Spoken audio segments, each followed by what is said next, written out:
Review. Oh, The Quest for Connery. Quest for Connery. Review number 61. Yep. And what we got? Deals with. We haven't got like a cover for the DVD. Niels Talvik. Yeah. Talvik. Niels Connery. Talvik. Yeah, Pete Connery plays a Norwegian police officer. And the film's called Ransom. Or as the Americans said, The Terrorists. Pretty unexciting title. Really, there's not much different. I think I probably prefer Ransom. So there's a bunch of not to be confused with the Mel Gibson film from '95. Yeah, no, this is completely different. Yeah. So a bunch of anarchists have held hostage the British ambassador to Norway. No, in his house, isn't he?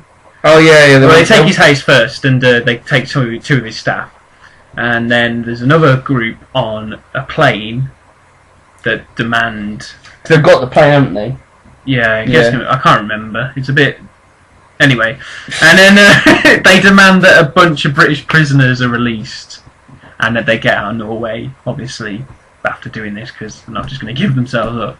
And they call Connery in, but he's kind of like... I won't negotiate with terrorists. At all. 5.5? 5.5. I'm struggling to think why. Okay, it wasn't that great. Ian McShane plays the main, terrorist guy. Kidnapper, I guess you could say. And he's good, he's alright. They've got good banter between him and Connery over the there's some good dialogue. Considering they never actually properly really meet until the end.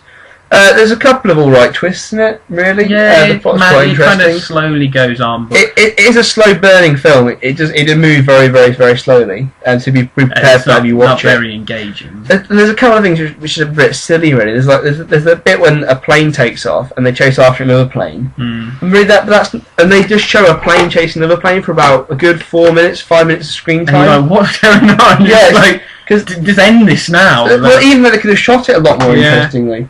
Just the camera following this plane, mate. There's also one bit when Connery takes a shower mid-negotiation, and then someone comes and talks to him in the shower, which just seems a bit unnecessary. But this is 1974, post-Bond career slump. Just after Zardos, and he got the job because John Borman apparently suggested him. Really?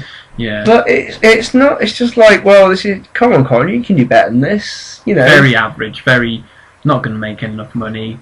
Different again for Connery. He's like, I can do different things. But you know what? At least if you want to do something different, at least pick something that's interesting. I think the reason we get 5 bucks, it's not a bad film. There's very little you can critique about this film. It's kind of interesting. Yeah, like the plot's interesting. How are they going to sort it out? The actors are all fine. There's not a bad actor/actress in it. From what I remember, there's too many little subplots. There's like a lot of double crossing going on. I think the guy Connery is working for the Norwegian police screws him over. It's hard in a way to follow it in a sense. It's not hard to follow, but it's hard to properly appreciate it. Perhaps with all the little twists and turns they're trying to put in. I don't think the director is Casper. What's his name? Casper Schmeich. No. Casper Red.